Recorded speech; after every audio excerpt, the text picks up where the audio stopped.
Time is money. Time is money. Time is money. Did that sink in?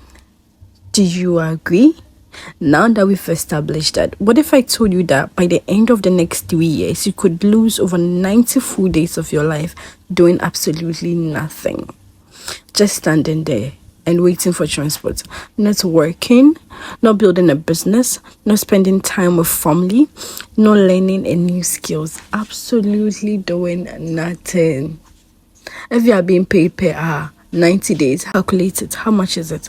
Just waiting. And the crazy part is you don't even realize it. But someone who has to spend 2 hours going to work and transport, that's like the car moving, and 2 hours coming back.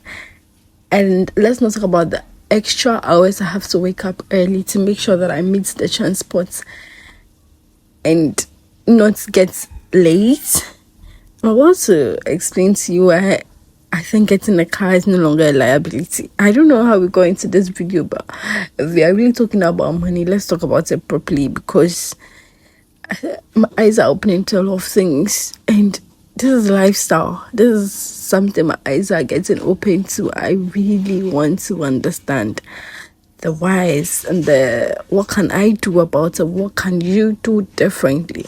Mine is 2 hours in, 2 hours out. I don't know how many hours it takes you to get to work. Maybe yours is not an exaggerated amount of time like how mine is, but all the same, you still have to wake up very early to avoid traffic and everything. Just add everything up, because today we'll be talking about why buying a car is no longer a liability. It was back in the days, but right now having a car is like an asset, because every time you saves you some amount of money, gives you the time to be able to do something for yourself with yourself. So let's dive right into the video. It decided to rain, so pardon my background noise, but we are still doing this.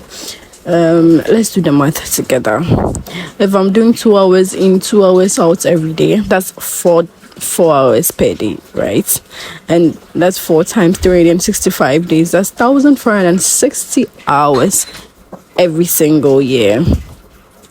And for 3 years, that's 4,380 hours. That's 182.5 full days of standing there and doing nothing. Nothing. Just standing there. Let that sink in. That's more than half a year for my life gone into the wind. Just communicating. A huge portion of that isn't even for the traveling. It's just the waiting for the bus now.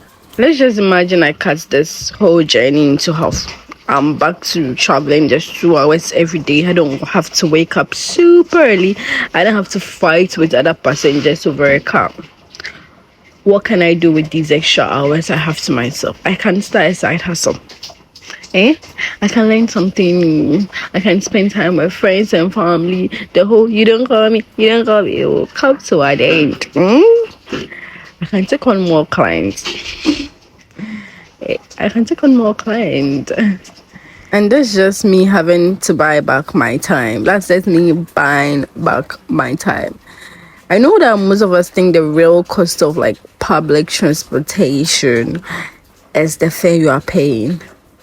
No, that's not true. The energy declined, the time lost, the opportunities missed, reduced productivity.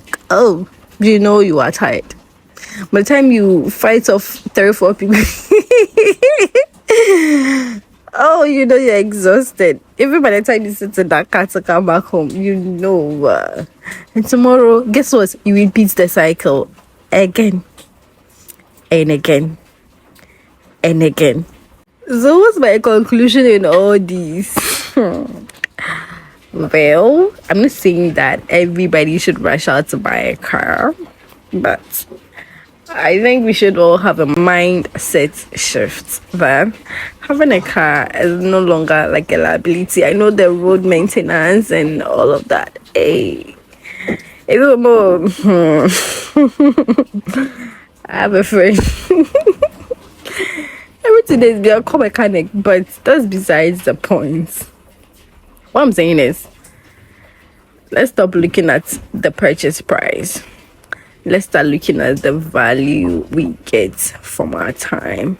Let's start looking at, okay, now let's even consider the purchase price. How can we make the purchase price look affordable? Because at this point, a car stops being just an expense. It starts becoming a tool to help you get your life back, to help you buy your time back. So in the next video, I'm going to take my time. You see, there are a lot of cars parked on the road that says for sale. No? I want to use that time to see if we can start calling some of the buyers. We will find out what's the real prices people are paying for these cars, which cars give the best value, what questions you should ask before buying a car, hidden cost sellers don't tell you, the technical things to inspect before handing over your money for a car. You see how people are avoiding traffic? If you're thinking of getting a first car, you don't want to miss this one out. Make sure you subscribe to the channel so we can do this together. This is not to say I'm buying a car tomorrow or today. But if you have intentions of getting me a car, please buy it for me fast. Thank you very much. Hi guys, welcome. This is another episode of Read With Me. And the current book we are reading is The Rules of Entrepreneurship. I picked this book up during our last Women Find, and I'm unable to read alone, so I'll be reading a chapter, like a page each with you. So we are starting together. So let's start with chapter 1, thinking like an entrepreneur. What does it say? Thinking like an entrepreneur. First, the bad news. You can't just flick a switch that says become an entrepreneur and expect an easy life for success, riches, and recognition to come to your way. It takes hard work and you will work long hours. However, the first step towards becoming an entrepreneur requires no action at all. It is not about acting, but thinking.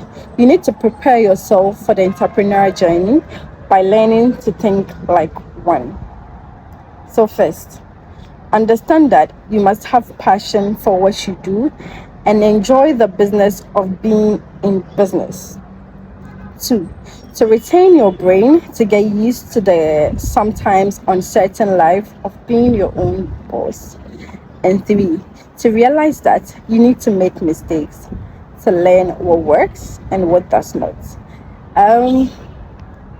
See you in the second episode of The Rules of Becoming an Entrepreneur. Bye.